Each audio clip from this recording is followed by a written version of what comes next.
Organ system क्या होता है, इसके कौन कौन से पार्ट्स होते हैं और इनका फंक्शन क्या है। तो चलिए सबसे पहले ऑर्गन सिस्टम को समझने से पहले हम समझते हैं ऑर्गन क्या होता है। ऑर्गन से पहले हमको समझना होगा टिश्यू, टिश्यू से पहले समझना होगा सेल। तो सेल की वीडियो हम किसी और वीडियो में कंप्लीट बनाएंगे। सबसे बेसिक समझ लेते हैं, सेल को क्या कहते हैं, बेसिक यूनिट कहा जाता है हमारे बॉडी का।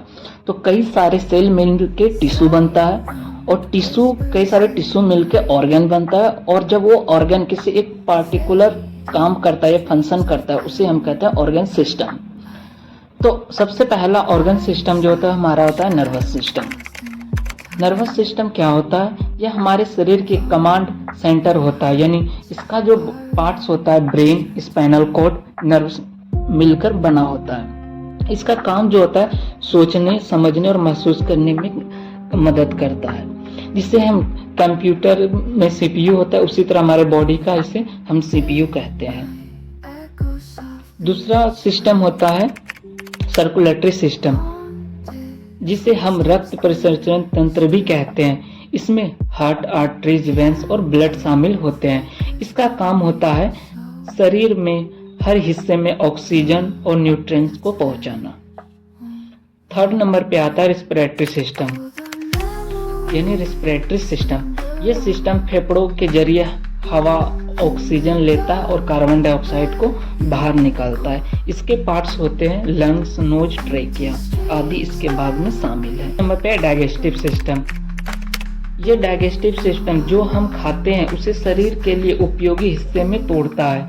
माउथ से लेकर एनस तक पूरी प्रक्रिया इसमें शामिल होती है। 5 नंबर पे एंडोक्राइन सिस्टम। ये एंडोक्राइन सिस्टम हार्मोन बनाने वाला तंत्र है। इसके में जो शामिल होता है वो है gland, pituitary gland, thyroid, adrenal gland, जो ग्रोथ, मेटाबॉलिज्म और मूड को कंट्रोल करता है। इसके बाद आता है मस्कुलर सिस्टम। मस्कुलर सिस्टम हमारे शरीर को चलाने, उठाने और हिलाने में मदद करता है। यह वॉलेंट्री मसल जैसे पैर की मांसपेशियां और इनवॉलेंट्री मसल जैसे हृदय की मांसपेशियों से बना होता है। इसके बाद आता है स्केलेटल सिस्टम। स्केलेटल सिस्टम मतलब हड्डियों का ढांचा। यह सिर्फ शरीर को शेप देता है बल्कि अंगों को सुरक्षा भी प्रदान करता है। मानव शरीर में लगभग 206 हड्डियां होती है। इसके बाद आता है एक्सक्रीटरी सिस्टम, जिसे हम यूरिनरी सिस्टम भी कहते हैं। इसका मुख्य काम होता है हमारे बॉडी से वेस्ट मटेरियल को बाहर निकालना। इसका जो भाग होता है, जो बॉडी पार्ट्स आता है, इसके अंदर किडनी, यूटेरस, ब्लैडर और यूरेथ्रा आता है। यह शरीर को डिटॉक्स करने में मदद करता है। इसके बाद 9th नंबर पे आता है इम्यूनिटी सिस्टम।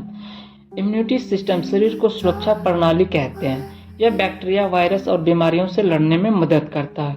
इसमें जो शामिल होता है वो white blood cell, lymph node और स्प्लीन इसके भाग हैं।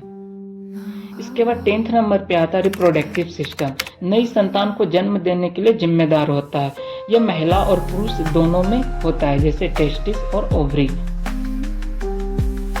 इसके बाद आता है इंक्यूबेटरी सिस्टम। इंक्यूबेटरी सिस्टम यानी हमारी स्किन, हेयर और नील्स आते हैं। यह बाहरी हानिकारक चीजों से सुरक्षा प्रदान करता है और तापमान को नियंत्रित करता है। तो ये वीडियो कैसा लगा आप कमेंट में जरूर बताएं, और ऐसे और भी इंफॉर्मेटिव वीडियो देखने के लिए सब्सक्राइब करें विजन MLP। और ये जो हमने बताया था इसका शॉर्ट ट्रिक है, तो ये ट्रिक को आप याद कर ले, रमेश जी नाइस।